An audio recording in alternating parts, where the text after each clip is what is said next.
मई जून 2023 हमने स्टार्ट किया था वेरिएंट 31। एंड इसको मैं एक दफ़ा केस देखो गया था वुड प्लेयर। एंड रोना लूपा जो थी वो क्या सीन था इसका केस तुम लोगों ने रीड किया होगा एक दफ़ा इससे पहले क्लास से पहले। रोना लूपा is a skilled woodworker who set up her own business WP to manufacture wooden toys. She started WP in 2015 in country A. The toys are sold to retailers. Then उसका quality assurance system चल रहा था. She was having a factory of 35 people. She had very skilled staff. Employees were expected to work on their own and she was very proud of the quality systems. Speed में जा रहा हूँ, I think ये याद है case. Leadership and communication से related ये scene था कि वो हर फंक्शनल मैनेजर से वंस अ वीक मीटिंग करती थी और अपने सारे 35 एम्प्लॉयज से भी हर हफ्ते के स्टार्ट में प्लान्स और अपडेट्स बताने के लिए एक मीटिंग रखती थी। Then we were being given this forecast revenue. Sales of WP's products are highly seasonal, shows data produced by the marketing manager. Then we have been given the sales forecast का data and फिर new range of play equipment. अच्छा, question 4 क्या कह रहा है? Refer to table 1.2 and lines 41 till 66. Calculate the forecast return on capital employed for the year ending 31st May 2024. ठीक है, forecast return on capital employed निकालना है और evaluate whether the financial information is sufficient for WP to decide if it should produce the new outdoor product range. ठीक है, evaluate whether the financial information is sufficient for WP to decide if it should produce the new outdoor product range.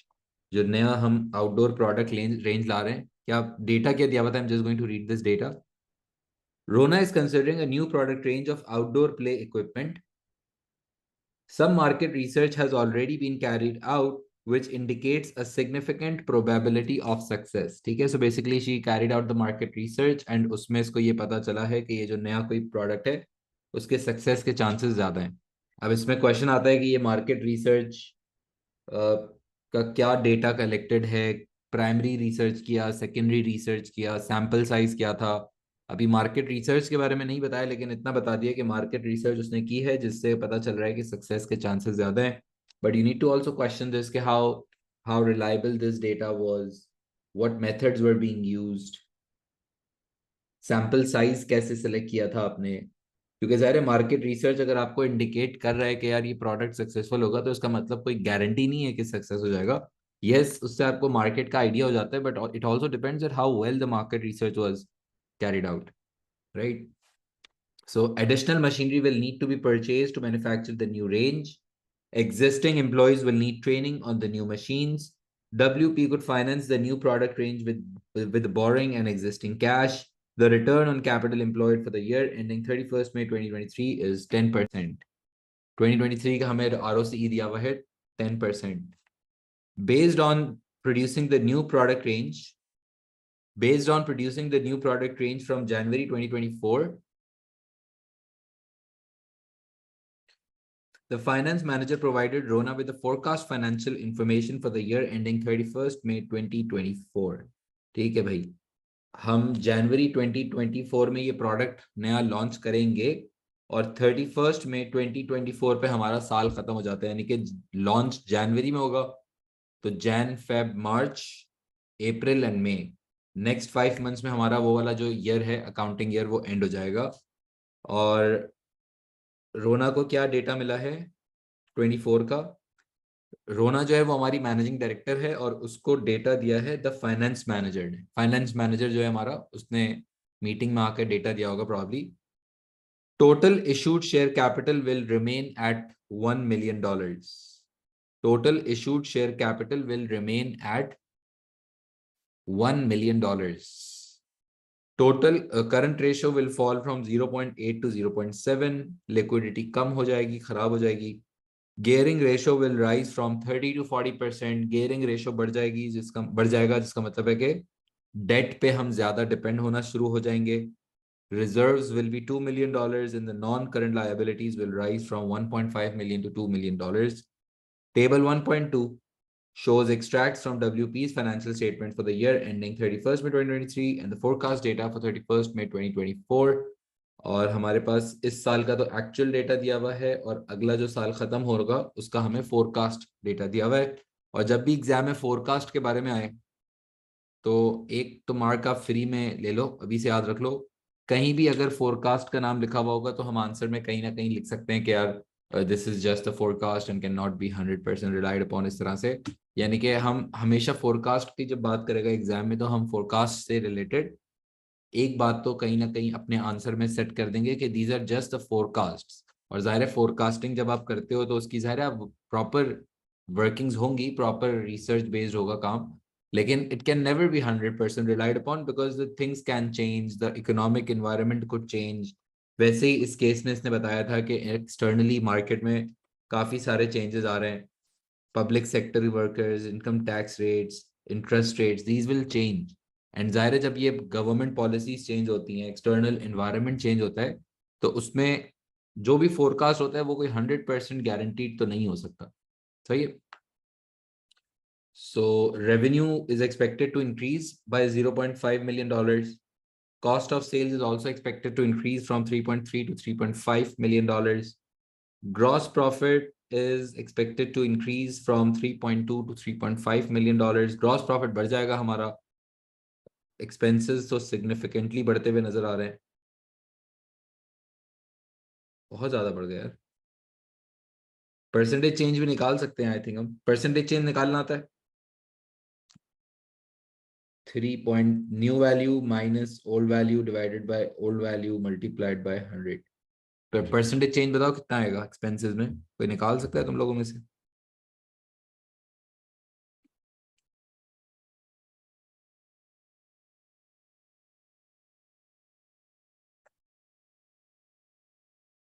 Percentage increases 22.2%। Good, good. 22.2% आ रहा है हमारा percentage increase in expenses which is quite significant increase. Revenue में कितना change आ रहा है देखो, revenue में कितना परसेंट इंक्रीज आ रहा है। New value is 7 minus 6.5 is the old value divided by 6.5 is the old value multiplied by 100.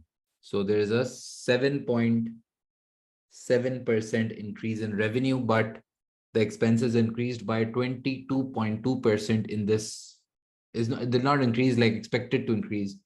वो जो कि बहुत ही ज्यादा सिग्निफिकेंट इंक्रीज हो गया क्योंकि, और इसका मतलब यही है कि यार हम जब नया प्रोडक्ट लॉन्च कर रहे हैं तो उसके बीच में शायद आई थिंक शुरू के 5-6 महीने में खर्चे बहुत बढ़ जाएंगे, प्रमोशन वगैरह करनी होगी तो शायद उसकी वजह से एक्सपेंसेस बढ़ रहे हैं। लेकिन as a result of such a significant increase in expenses, I think the profits are expected to decrease in this current year। Dividends भी हमने कम देने का फैसला किया है, और शायद डिविडेंड भी इसीलिए कम दे रहे होंगे क्योंकि इसने कहा है ना कि एग्जिस्टिंग हमें कैश चाहिए। तो हो सकता है कि इस साल इन्होंने डिसाइड किया है कि डिविडेंड्स कम डिस्ट्रीब्यूट करेंगे, क्योंकि डिविडेंड जब कम डिस्ट्रीब्यूट होगा तो रिटेंशन रेशो ज्यादा होगा, रिटेन्ड प्रॉफिट जब ज्यादा होगा तब फिर वो ये जो नया प्रोडक्ट इनको फाइनेंस करना है, they might be able to finance it. That's how they are going to raise some finance from external debts and some finance from internal sources, internal funding. सही है, सिचुएशन समझ आई आई थिंक। और इसमें क्या question पूछ रहा है, अगर कोई प्रॉब्लम हो तो you can write on the chat option. कोई भी सवाल है बीच में तो तुम बीच बीच में इधर, I can not see you guys तो I can see your chats. तो कोई सवाल अगर बीच में अचानक से आता हो तो चैट पे लिख देना। अच्छा, refer to table 1.2 and lines 41 till 66। Calculate the forecast return on capital employed for the year ending 31st May 2024। Return on capital employed निकालना है तो हम फॉर्मूला भी लिखेंगे। रिटर्न ऑन कैपिटल एम्प्लॉयड का क्या फॉर्मूला होता है? Operating profit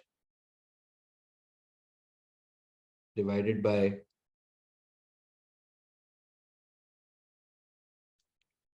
capital employed multiplied by 100।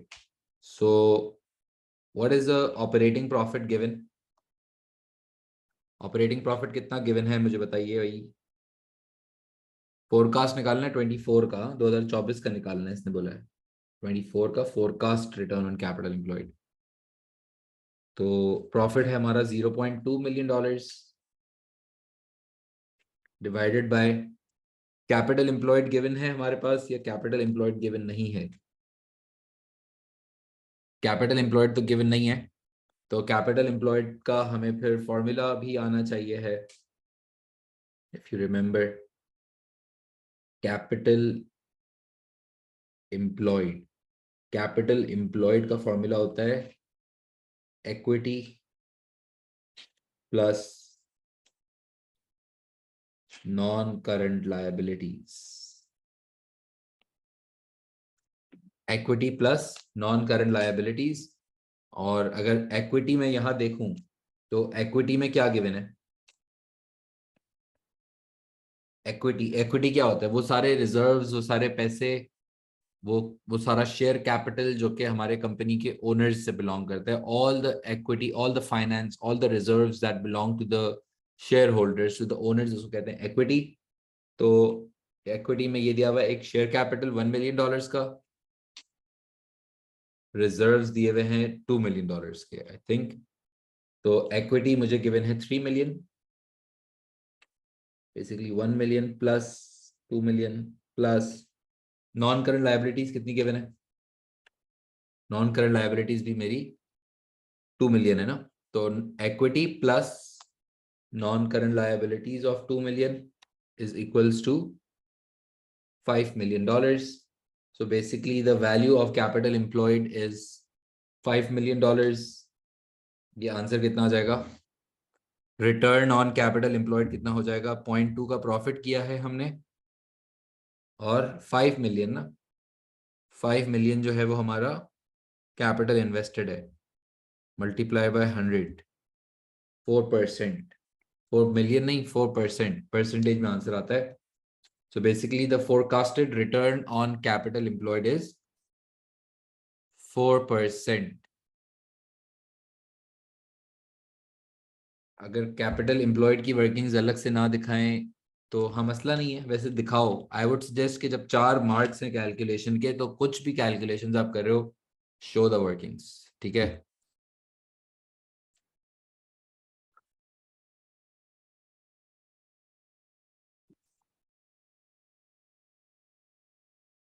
So basically the return on capital employed that is expected is 4%, and last year the return on capital employed was 10%. पिछले साल जो पैसे invested थे उस पर 10% हमने कमाया था, और इस साल जो पैसे इन्वेस्टेड हैं उस पर हमने सिर्फ और सिर्फ 4% कमाने का सीन है, जो कि अगेन एक बहुत ही ज्यादा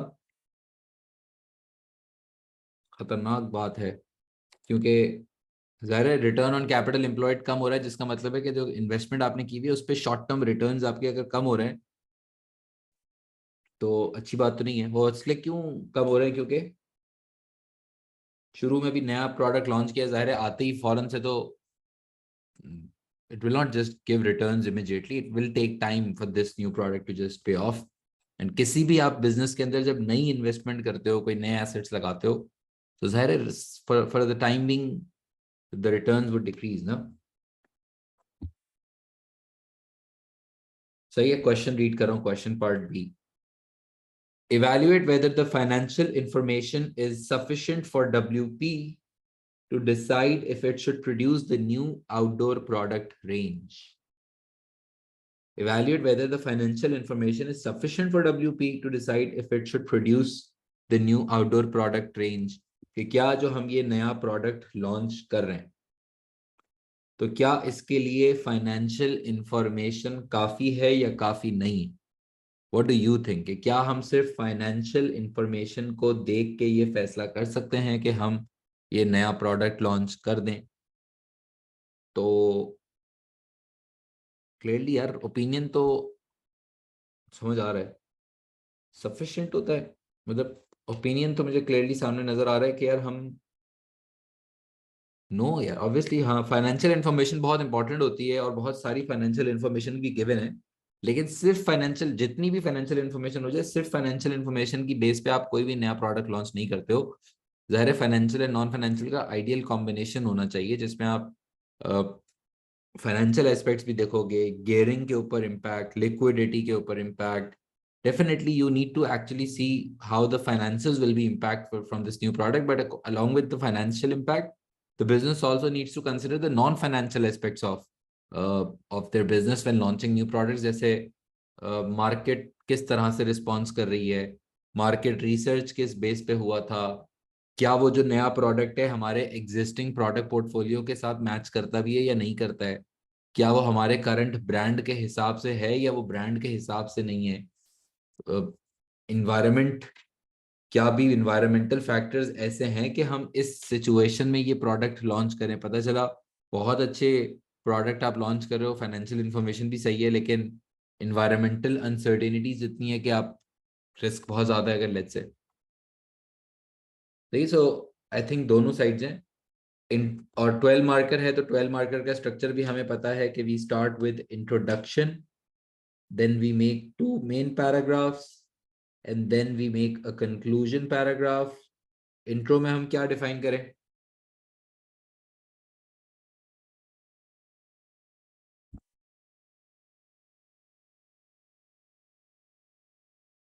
इंट्रो में हमें क्या डिफाइन करना चाहिए है?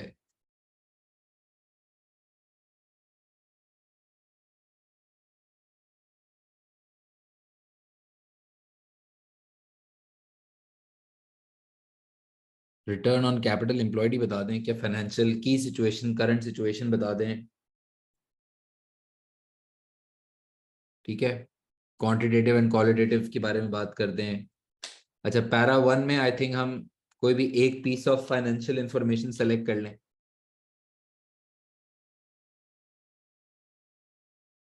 आई थिंक प्रॉफिट फाइनेंशियल पीसेस, दो दो फाइनेंशियल एस्पेक्ट्स पे ना हमारे पास अब इतना सारा फाइनेंशियल डेटा है, तो हमें बताना पड़ेगा ना कि फाइनेंशियल डेटा में क्या चेंजेस आ रहे हैं। आई थिंक एक पैराग्राफ में हम प्रॉफिटेबिलिटी पे बात कर लेंगे, दूसरे पे हम फाइनेंसिंग और जो गेयरिंग और ये वाली जो साइड है इस पे बात कर लेंगे कि गेयरिंग कैसे अफेक्ट हो रही है, क्या चेंजेस आ रहे हैं, कि like how will this data be helpful when planning to launch the new product, how will this data be useful when planning to launch this new product, and then I will give my opinion with which I can clearly say that no, it's not sufficient, and you'll have to use the combination of the two, it's just a forecast, uh, non financial data भी चाहिए होता है, सिर्फ हम financial data के ऊपर बैठ के डिसीजंस नहीं ले लेते हैं, और इसके अलावा हमें ये भी पता होना चाहिए कि क्या वो इन्वायरमेंटली टाइम सही है, उस टाइम पे प्रोडक्ट लॉन्च करना भी चाहिए या नहीं करना चाहिए। जितना ज्यादा ओपिनियन, जो मेरी जजमेंट होगी, जो इवेल्युएटिव कमेंट होगा, जितना ज्यादा सिचुएशन बेस्ड होगा उतना वो हाई क्वालिटी होगा। I have to make sure that मैं सिचुएशन के हिसाब से बात करूं। कैसे जस्टिफाई करेंगे? तो आई थिंक हम क्लियरली कहेंगे कि यस, इसके पास जो सिचुएशन, देखो ना, ये वैसे एक और बात है कि ये जो नंबर्स हैं, क्या जो मैं ये नंबर्स यूज कर रहा हूँ वो भी क्या सिचुएशन में काउंट होता है? If I use this financial data, if I use this, सारा ये जो फाइनेंशियल डेटा है, क्या हम ये फाइनेंशियल डेटा यूज करेंगे तो क्या वो भी एप्लीकेशन सिचुएशन काउंट हो जाएगा? तो यस, यस काउंट हो जाएगा, गुड, सही। यानी कि ये भी मेरी सिचुएशन के हिसाब से ही कि हाँ यार बहुत जरूरी होता है ये सारा फाइनेंशियल डेटा, लेकिन apart from this there are a lot of other factors, they have been operating since like 5 years now, 7-8 years now, and now they're a well settled business, और जाहिर है इनके पास बहुत सारा और भी डेटा होगा जो कि फाइनेंशियल के अलावा होगा, और वो डेटा भी उनको यूज करने की जरूरत है।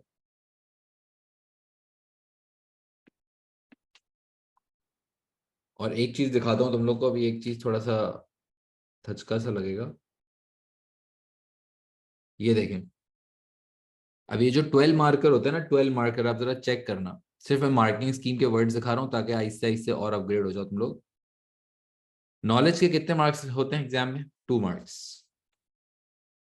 नॉलेज के कितने मार्क्स हैं? 2 मार्क्स। एप्लीकेशन के कितने मार्क्स हैं? 2 मार्क्स। एनालिसिस के कितने मार्क्स हैं? 2 मार्क्स। एंड इवेल्युएशन के कितने? 6 मार्क्स। ये मैं तुम्हें थोड़ी सी मार्किंग स्कीम देखना सिखा रहा हूँ, ताकि अब जाहिर है घर पे तुम लोग भी अटेम्प्ट करोगे, घर पे खुद से भी अगर रीड करोगे ना, तो ये marking scheme is one of the best forms of revision to. Now at this point of time when you have like done a lot of chapters and you are in the practice of writing your answers, इस time पे जो marking schemes होती हैं वो तुम्हें बहुत help कर सकती हैं। बस ये 12 मार्क में आप चेक करो कि इवैल्यूएशन के 6 मार्क्स हैं। 6 मार्क्स, 6 मार्क्स, 6 मार्क्स का मतलब है like 50% of your question is to be critically questioned, critically judged by you. और 6 मार्क्स का मतलब है कि मुझे ना इसमें बहुत क्रिटिकली बात करने आनी चाहिए कि ये जो मैं डेटा यूज कर रहा हूँ या जो मैं ये नंबर्स यूज कर रहा हूँ उस नंबर की क्या ऑथेंटिसिटी होती है। अब कोई भी इंफॉर्मेशन दी रही है मार्केट रिसर्च की, तो उस मार्केट रिसर्च के पॉइंट को मैं क्रिटिकली टेस्ट और क्रिटिकली क्वेश्चन करना चाहूँ कि यार मार्केट रिसर्च कितने तरीके से की थी, ये जो गेयरिंग आप निकाल रहे हो इंक्रीज, तो वो इंक्रीज किस हद तक रिस्की है बिजनेस के लिए, उसके इन्वेस्टर्स किस तरह के हैं, ये भी सोचना पड़ेगा। अगर हम डिविडेंड्स कट करते हैं तो डिविडेंड्स कट करने से क्या हमारे शेयर होल्डर्स फौरन से नाराज हो जाएंगे? क्या वो बहुत शॉर्ट टर्म रिटर्न्स का सोच रहे थे, या वो लॉन्ग टर्म पे कॉम्प्रोमाइज करने के लिए रेडी होंगे? Will the investors understand it, or will the understand not, will investors not understand it? Because अब यानी पॉइंट ये है कि मैं जब उस पॉइंट को या उस क्वेश्चन को क्रिटिकली जज करता हूँ, क्रिटिकली क्वेश्चन करता हूँ, और इतना ज्यादा भी ओवर थिंकिंग में नहीं फंस जाना, टेंशन नहीं लो। मैं सिर्फ समझा रहा हूँ कि you have to make sure that you critically question your case, critically question your numbers कि एक्सपेंस 22.2% इंक्रीज कैसे हो रहे हैं, इसमें ऐसा क्या, ऐसा खर्चा बढ़ रहा है? क्या प्रमोशन आप सिग्निफिकेंटली ज्यादा कर रहे हो? या यानी कि जितना ज्यादा मैं उस केस को क्रिटिकली जज करके क्वेश्चन करके आंसर लिख रहा हूँ उतना मेरे आंसर की क्वालिटी अच्छी होगी। So it's not just about knowing the right point, it's about getting to understand कि वो पॉइंट को आप क्वेश्चन। और देखो एक और बात, अब जैसे 2 मार्क तो नॉलेज के कैसे मिलेंगे? नॉलेज मार्क्स लेना है तो नॉलेज मार्क के लिए तो मैं इंट्रो में या कहीं रिटर्न ऑन कैपिटल एम्प्लॉयड की डेफिनेशन हो गई, कहीं पे गेयरिंग की बात करते करते मैं गेयरिंग की नॉलेज दे सकता हूँ। ये बुक के मार्क्स तो नॉलेज के मार्क्स आपको फिर भी मिल जाते हैं। देखो मार्किंग स्कीम दिखा रहा हूँ ताकि तुम्हें समझ आए, फिर मैं लिखवाऊंगा भी आंसर, लेकिन मैं सिर्फ समझा रहा हूँ कि एग्जाम में किस हद तक आप लिख सकते हो। अब इतना ज्यादा सिर्फ इसलिए दिखा रहा हूँ ताकि you start thinking more critically. Definition and or explanation of terms such as share price, capital employed, इनकी हम terms की कहीं पे definition लिख रहे होंगे तो वो knowledge mark मिल जाएगा। Market research methods and their advantages, disadvantages, the new range in relation to business objectives and resources, forecast are not certain, there is always risk, borrowing and reserves। अब ये बहुत सारे वर्ड्स हैं, लेकिन कोई भी book का पार्ट में दे रहा हूं उसके मुझे कितने मार्क्स मिलेंगे? 2 मार्क्स। ठीक है।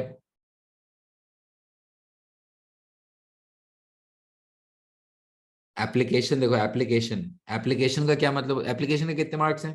12 मार्क में से। नॉलेज के कितने मार्क्स हैं? 2 मार्क्स। एप्लीकेशन के कितने मार्क्स हैं बताओ?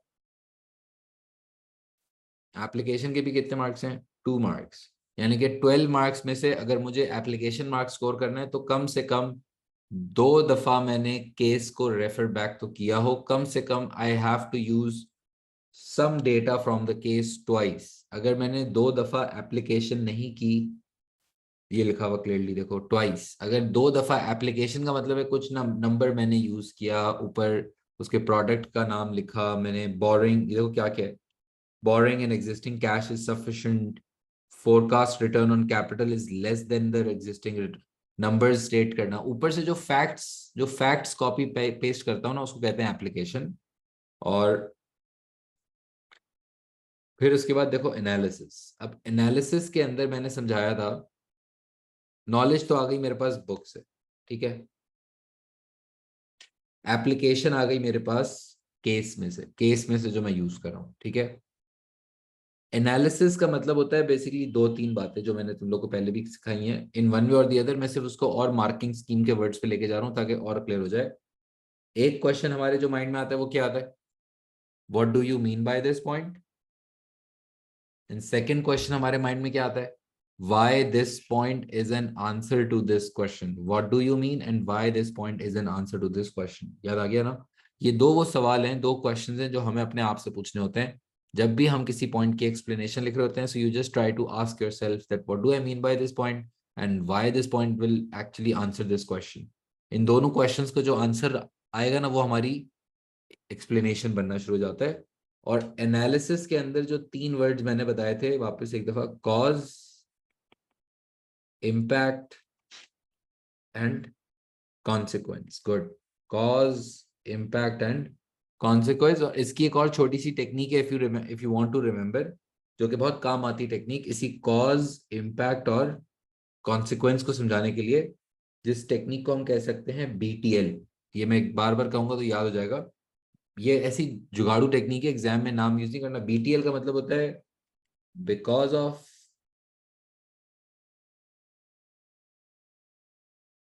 Therefore, leading to. Because of यानी कि the gearing ratio will increase from 30 to 40% because the business will take additional loans. Therefore, the risk will increase, leading to an increase in fixed cost, leading to a difficulty for a business in attracting investors. यानी कि because, therefore, leading to, BTL। ये जो मैंने point state किया, ये इस वजह से हुआ, जिसकी वजह से देयरफॉर ये मसला हुआ, जिसकी वजह से it will lead to this consequence. ये जो 3 चीजें ना, बिकॉज, देयरफॉर, लीडिंग टू, ये 3 वो वर्ड्स हैं जो हमें याद अगर हो जाएं तो हमारे आंसर का जो एनालिसिस वाला पार्ट है, जो स्ट्रक्चर कॉन्सेप्ट लिखने वाला पार्ट है, वो और सॉलिड होता चला जाएगा। Whatever point you write from the case, from the book, you try to write 3 things. और जरूरी नहीं कि मैं 4 पॉइंट्स लिखूं, भले 1 लिखूं, 2 लिखूं, लेकिन मैं प्रॉपर लिखूं। अगर मैं गेयरिंग पे बात करूं तो मैं प्रॉपर बात करूं, उसके ऊपर केस के अंदर मैं चला जाऊं पूरा, कि भाई ये गेयरिंग लिखी है तो उसके ऊपर कहानी पूरी होगी कि why gearing is important when launching new products, why is it important to consider gearing।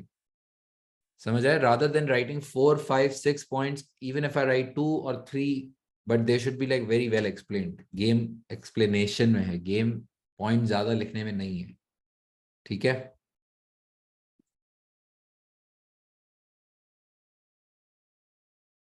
और एग्जाम में जब ये, अगर तुम लोग घर पे मार्किंग स्कीम जब रीड करना स्टार्ट करोगे ना, तो उसमें कंटेंट बहुत ज्यादा होता है और एक्स्ट्रा कंटेंट होता है थोड़ा सा, लेकिन just to open up your mind, it's like actually very good. एक दफा तो अगर रीड करना भी शुरू करोगे ना, तो पॉइंट्स में कुछ पॉइंट्स नहीं भी समझ आएंगे, कुछ पॉइंट्स हो सकता है तुमने लिखे हो और मार्किंग स्कीम में भी ना हो। कुछ ऐसे भी पॉइंट्स होते हैं जो एक स्टूडेंट अपने आंसर स्क्रिप्ट में लिखता है लेकिन वो मार्किंग स्कीम में नहीं होते, but still those answers could be correct.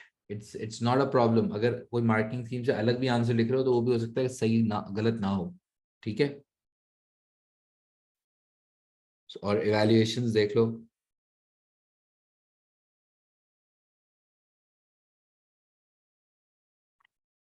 सही है, इस तरीका समझ आया? Is it getting clear?